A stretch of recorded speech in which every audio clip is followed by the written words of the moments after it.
Nesse instante ele disse: "Ei, amigo, tá indo para onde? Olá, sobrenaturais, como vocês estão? Esperamos que bem. Te convidamos a se inscrever no canal e ativar o sininho para receber vídeos novos sempre que sair. Esse relato foi retirado da internet. Esperamos que goste. Trabalho como coveiro há mais de 20 anos, mas somente depois de uns 2 ou 3 anos que entendi o que acontecia comigo. O ano era 85 e eu me lembro como se fosse hoje, pois mudou minha vida para sempre. Estava acontecendo um enterro, eu e meu amigo. Como sempre, aguardávamos um pouco distantes, dando espaço para os familiares se despedir e prestarem suas últimas homenagens. Depois de um tempo, chegou a hora de fecharmos o caixão, assim que me aproximei logo. Algo chamou minha atenção quando bati o olho no homem que estava deitado ali à surpresa. E até um certo receio tomou conta de mim, pois do outro lado do caixão, mais em pé, havia um homem exatamente igual a ele. De primeira, achei que fosse algum membro da família muito parecido, ou até mesmo um irmão gêmeo, mas logo percebi que estava errado. Ele estava completamente perdido, parecendo estar desorientado. E a hora que começamos a baixar o caixão, deu para ver que sua atitude mudou. Quanto mais eu observava, ficava evidente que se tratava do mesmo homem. Ele tentava se aproximar e fazer contato com seus parentes que ali estavam, mas eles apenas o ignoravam. Mas tive certeza do que se tratava quando as pessoas começaram a partir, e algumas delas passavam entre ele, como se fosse uma névoa, fazendo e se desfazendo a cada pessoa que passava através dele. Claro que tentei manter minha sanidade, e a essa altura já tremia um pouco. E o suor que descia em minha testa não era pelo trabalho, pois esse eu já estava acostumado, mas sim do nervoso de ver toda aquela situação bem diante dos meus olhos. Mas uma coisa me chamou a atenção enquanto ali estava jogando terra naquele caixão é que ele parecia não aceitar, ou melhor dizendo, acreditar que tinha morrido, pois tentava contato a todo momento com as pessoas que se despediam. Assim que terminei, peguei minha pá, o balde de cimento, e abaixei minha cabeça, enquanto saía, e nesse instante ele disse: "Ei, amigo, tá indo para onde? Você não pode me deixar preso aqui." No reflexo acabei olhando para ele, mas fingi que não era comigo e que não o tinha visto ou ouvido nada. Baixei minha cabeça e segui em frente. Daquele momento em diante, acho que ele percebeu algo, pois após aquele dia, durante todos os outros, ele não parava de me seguir, parecia constantemente tentando fazer contato, e eu apenas o ignorava, fingindo não o ver. Mas com o passar dos dias, vendo ele perambulando por ali, dava para sentir sua angústia. Ele tentava a todo instante se envolver com outras pessoas, e por diversas vezes participou de velórios e enterros. Mas o que mais me chamava a atenção é que todas as vezes que eu parava para tomar um café e fumar meu cigarro, ele sempre estava do lado, como se que quisesse sentir o mesmo que eu. Mas foi quando Clara entrou na história que as coisas saíram de controle rapidamente. Eu ainda não compreendia todos aqueles acontecimentos. E por que de algumas pessoas permanecerem presas ali, enquanto muitas outras simplesmente partiam? Conversava em casa sobre o assunto, mas ninguém acreditava. Os outros coveiros e os seguranças da noite passavam por pequenas coisas, principalmente sons, e pequenos vultos, acontecimentos que em sua grande maioria são criados pela própria energia do lugar. Mas nada parecido com aquilo que eu estava passando. Mais para frente enterrei 2 amigos, e isso foi muito difícil para mim. Durante esse período fiquei um tempo sem ver aquele homem. Pensei que ele pudesse ter aceitado enfim a sua morte e nos deixado. Mas então, durante um enterro que estava totalmente abarrotado, ele reapareceu. Podem falar o que for, mas não há nada mais dolorido que o enterro de uma criança, e para mim, embora não pareça, também era um momento muito difícil. Assim que todos seus amigos e familiares começaram a se despedir, logo percebi que ela tinha ficado ali. Ela tinha cabelos castanhos na altura do ombro, na mesma cor de seus olhos, que pareciam demonstrar um certo medo, ou até mesmo surpresa com tudo aquilo acontecendo bem diante de seus olhos. Mas como se não quisesse estar ali, ela não permaneceu ao lado de seus parentes. Se afastou. seguindo para outra direção como se algo ou alguém a estivesse incomodando. Motivo esse que eu viria a descobrir somente dias mais tarde. Depois disso, eu só a vi mais uma vez. Mas a ouvia quase todos os dias. De alguma maneira, ela percebeu que poderia falar comigo, como é uma coisa que eu não sei até hoje. Sentada em um dos jardins, tomava um café e comia algumas bolachas de água e sal. Então ouvi sua voz em um tom de desconfiança e ao mesmo tempo com certeza do que estava dizendo. Eu sei que você pode me ouvir e terá que fazer algo por mim, algo que pode não te agradar. Mas até onde eu sei, ficarei presa aqui até aquele homem pagar com sua. Fala. E sem esperar por aquilo dei um leve pulo do banco, deixando evidente para Vitor que podia ouvi-los. Como disse, sempre que fumava, ele estava por perto, e foi depois daquele dia que minha vida virou de ponta cabeça. Foi o dia em que comecei a falar com os mortos, com os falecidos, com a alma daqueles que aqui ficaram.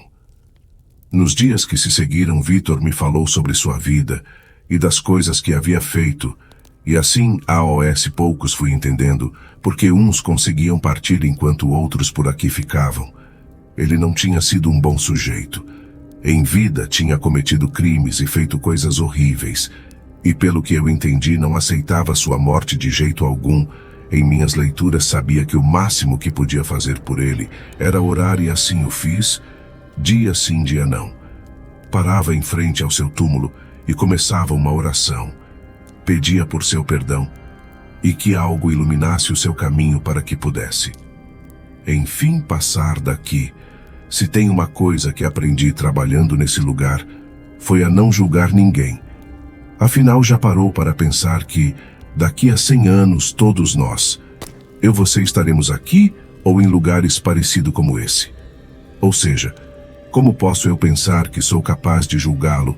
Ele poderia ter feito o que quisesse com sua vida, inclusive ser um homem bom, mas optou por outra direção, e isso o trouxe até aqui. Esse era o resultado das escolhas de suas ações. Nos dias que se seguiram, Clara me testemunhou um dos fatos mais bizarros que eu já vivi até hoje. Eu não tinha reconhecido, e ela não tinha se aprofundado ao assunto desde então. Mas em um dia, na sala de descanso, enquanto tomava meu café, ao lado de uma poltrona ficava uma enorme pilha de jornais velhos que se amontoavam com o tempo.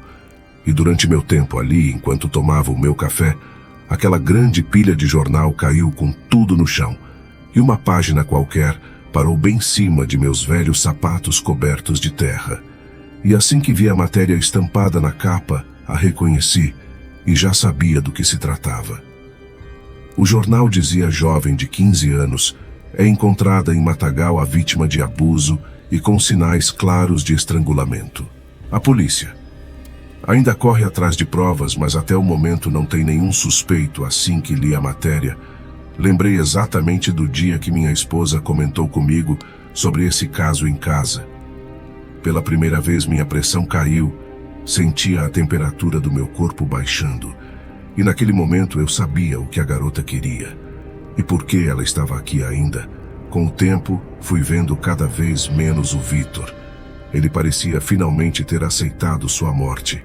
E minhas orações, enfim, estavam surgindo efeito. Vendo isso, fui motivado a orar em outros túmulos, onde via figuras sombrias, que não expressavam qualquer tipo de reação, e não se pareciam em nada com as outras almas que ali estavam, que, ao meu ver, precisavam apenas de algum tipo de orientação e aceitação. Essas, sim, pareciam ser realmente o puro mal. Mas em momento algum hesitei de orar por elas durante esse período. O clima no cemitério foi ficando um pouco mais agitado. Ouvia mais vozes distantes, vultos sumindo atrás dos grandes mausoléus ou apenas desaparecendo através das pequenas lápides, e foi então que ela voltou. Por um tempo até pensei que tinha partido, mas não. Curta e diretamente, ela me fez derrubar todo o meu café quente na minha roupa quando perguntou: "Você vai me ajudar ou não?" Eu sei quem fez isso comigo, e não posso seguir em frente enquanto ele estiver seguindo com sua vida normalmente. Aquilo no começo soou como um tom de ameaça. Não entendia ao certo se era para mim ou para quem tivesse feito aquilo com ela. Como disse antes, não conseguia vê-la, apenas ouvi-la. Ela parecia se esconder como se estivesse envergonhada com o que tinha lhe acontecido. Mas eu sabia que ela ficaria ali, já que estava determinada em buscar justiça para o que tinha lhe acontecido. Então, em um tom de curiosidade, perguntei como poderia ajudá-la, e em seguida me disse que sabia quem tinha feito aquilo com ela, e também tinha certeza que a pessoa ia pagar por aquilo um dia. Mas até que esse dia chegar, fazia questão de que ele pagasse também segundo a lei dos homens, pelo que tinha feito com ela. Ela contou que esse homem era nada mais nada menos que seu próprio tio, sangue do seu sangue. Ao ouvir aquilo, senti pena da garota e raiva ao mesmo tempo. Ela me disse tudo o que conseguia se lembrar, e a partir dali, decidi que iria ajudar. Naquela mesma noite tive um sonho com Vitor, como se tivesse vindo se despedir. Seu semblante estava mais leve enquanto caminhava e acenava para mim. Não soube o que aquilo verdadeiramente significava e nunca mais o vi. Depois disso, nem mesmo. Enquanto eu fumava, minha cabeça acalmava. Eu estava uma pilha de nervos. Minha cabeça estava um turbilhão. Depois de ouvir tudo que aquela garota me disse, não conseguiria viver em paz comigo mesmo se não fizesse alguma coisa. Inquieto durante o meu horário de almoço, segui em direção a um orelhão próximo ao cemitério e, sem me identificar, disse que estava ligando para dar informações sobre o crime de uma garota, e contei tudo e todos os detalhes que Clara tinha conseguido me passar, e desliguei em seguida, sentindo ter feito a escolha certa. Depois de alguns dias, em uma das minhas pausas, senti uma leve brisa e um sussurro bem ao lado que disse: "Obrigado." E essa foi a última vez que a ouvi. Dias mais tarde, enquanto me dirigia para o trabalho, passei em frente a uma banca de revista e vi a cara daquele sujeito estampada em todos os jornais. Tio foi preso acusado pela morte da sobrinha Clara. Experimentei muitas sensações naquele momento. De medo, incerteza, alegria, tristeza. Sabe, não sei dizer ao certo, mas com o tempo não tinha mais a necessidade de fazer com que as pessoas acreditassem em mim. Durante um período, tinha medo que me achassem louco e vivia querendo provar a elas que o que eu dizia era verdade. Hoje já não tenho mais essa necessidade. Faço o que posso e quando posso, dentro do que acredito. Essa história foi quando tudo começou.